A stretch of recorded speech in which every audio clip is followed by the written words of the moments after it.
अपनी बात को करने से पहले मैं एक जोरदार नारे के साथ में आप सबको आह्वान करना चाहूंगा कि जिस गोंडवाना की बात पूरी दुनिया करने लगी है, उस गोंडवाना की आवाज गोंडवाना प्रदर्शन पार्टी ने उठाई है। और आज चाहे केंद्र के प्रधानमंत्री हो, चाहे केंद्र के गृह मंत्री हो या मध्य प्रदेश के मुख्यमंत्री हो, आज इस एल्गिन गार्डन के और पेंडवासी गोंडवाना के रत्न और पेंडवासी पिता और पुत्र की शहादत पर नतमस्तक होने के लिए जबलपुर गोंडवाना चौक पे आना पड़ता है। आना पड़ता है कि नहीं आना पड़ता? तो इसीलिए हमारे राजा महाराजा अमर रहे, राजा शंकर शाह कुंवर रघुनाथ शाह अमर रहे, राजा शंकर शाह कुंवर रघुनाथ शाह अमर रहे, अमर शहीदों की जय जंगल जमीन की क्रांति अमर रहे। साथियों, बहुत सारी बात हो चुकी है। मैं कुछ बिंदुओं में आपको इस मंच के माध्यम से संबोधित करना चाहूंगा, क्योंकि सुबह का सेशन भारतीय जनता पार्टी से चुनके गए विधायक और मध्य प्रदेश के मंत्री बने मोहन यादव जी आज इस मंच के माध्यम से अपनी बात को रखे। और छत्तीसगढ़ में भी आदिवासी विधायक हैं, जहां से हमारे तिलेश्वर हीरा सिंह मरकाम जी अपने आदिवासियों की आवाज को विधानसभा में बुलंद करते हैं। वहां पर भी जब विश्व आदिवासी दिवस मनाया गया तो किसी विधायक, सांसद, किसी मंत्री और तो और इस देश का आदिवासी राष्ट्रपति, राज्यपाल भी जो है आदिवासियों के लिए संबोधन नहीं करता। ये हमारे गौरव की बात है कि हमारे लिए शर्म की बात है। इस पर भी चिंतन करने की आवश्यकता है। दूसरी बात कि आदिवासियों को हिंदू बोला जाता है और जो गोंडवाना के सच्चे क्रांति, सच्चे सपूत हैं, उनके ऊपर में आदिवासियों को बरगलाने की बात की जाती है, जो आज इस मंच से की गई। तो मैं अपनी बात को रखने से पहले कि आप हिंदू हैं, इस प्रकृति को मानते, इस गोंडवाना की संस्कृति को मानते हैं, तो मैं सभी को जो है आह्वान करता हूं कि सब खड़े होकर संकल्प करेंगे, फिर इसके बाद अपनी बात को रखेंगे कि हम हिंदू हैं, कि हम आदिवासी हैं।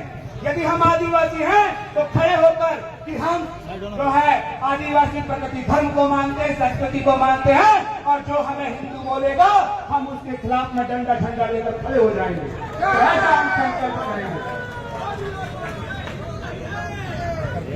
तो हम गौड़ी धर्म संस्कृति, प्रकृति संस्कृति, आदिवासी की जो सनातन संस्कृति है, जो पीढ़ी दर पीढ़ी हमारे राजा महाराजाओं के साथ में चल के आई है, हम उस संस्कृति संस्कार को अमर रखेंगे।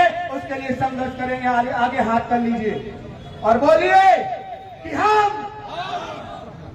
हिंदू नहीं हैं, हम प्रकृति को मानने वाले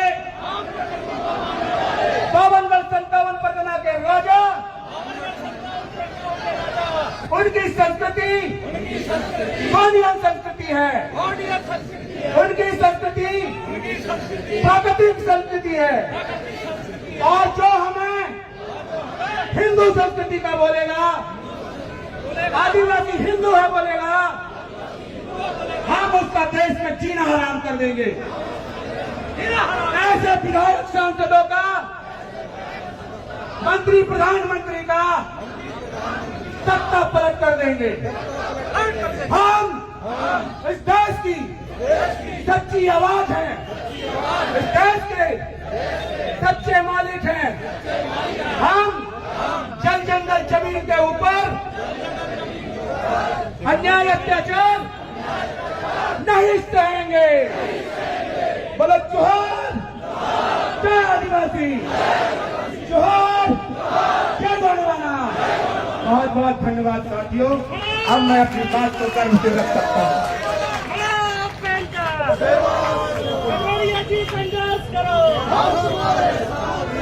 साथियों,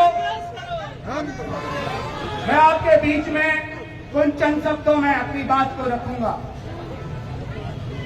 नेता आंदोलन से पैदा होता है, नेता अपनी माँ की कोख से नहीं, जल जंगल जमीन के आंदोलन से पैदा होता है। और जो अमर शहीद हैं, जो इस देश के आदिवासी क्रांतिकारी हैं, जिनको केंद्र की सरकार और और राज्य की सरकार ने उनका नाम लेकर जो आदिवासियों के 275 की राशि का भ्रष्टाचार किया है, ऐसे क्रांतिकारियों को जो हम आवाज करते हैं, उनको आह्वान करते हैं, उन्हें आदरांजलि करते हैं, तो ऐसे राजा और उनके पुत्र शहीद होकर अमर शहीद बनते हैं। वो जल जंगल जमीन के लिए शहीद होते हैं, तब उनको मान सम्मान मिलता है कि नहीं? मिलता है ना? तो क्या आपन राजा महाराजा उन क्रांतिकारी टंकिया मामा बिरसा मुंडा सिद्धू का अनुरेंगा कौर को और क्या उनके वंशज हैं?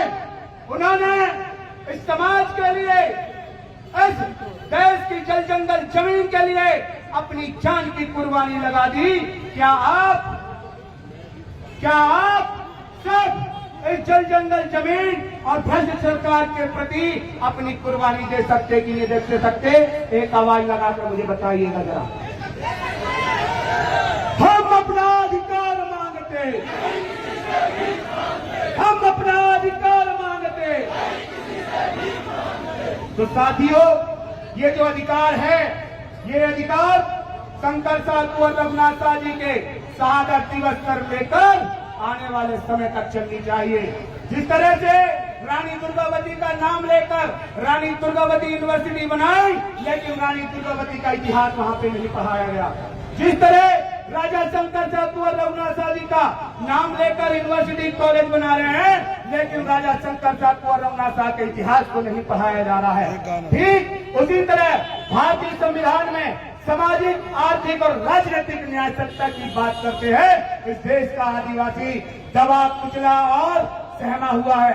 उसे जंगल में जंगल विभाग के नाम से भगाया जा रहा है, उसे जल संसाधन में बांध के नाम से भगाया जा रहा है, उसे खनिज संपदा के नाम से जो है खनिज विभाग कोयले निकालने के लिए, गिट्टी निकालने के लिए, तमाम तरह की चीज निकालने के लिए उसे भगाया जा रहा है। तो ये पुनः जो है वो क्रांति चालू हो गई है।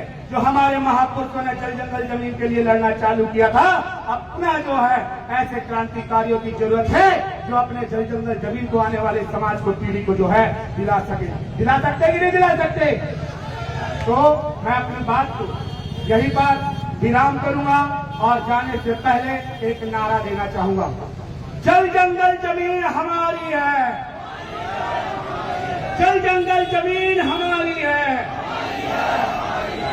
आदिवासी संस्कृति संस्कार हमारा है, गोंडियन विरासत हमारी है। गोंडियन विरासत की रक्षा कौन करेगा? जल जंगल जमीन की रक्षा कौन करेगा? अपने अधिकारों की रक्षा कौन करेगा? बहुत बहुत धन्यवाद साथियों, आपने मुझे 2 शब्द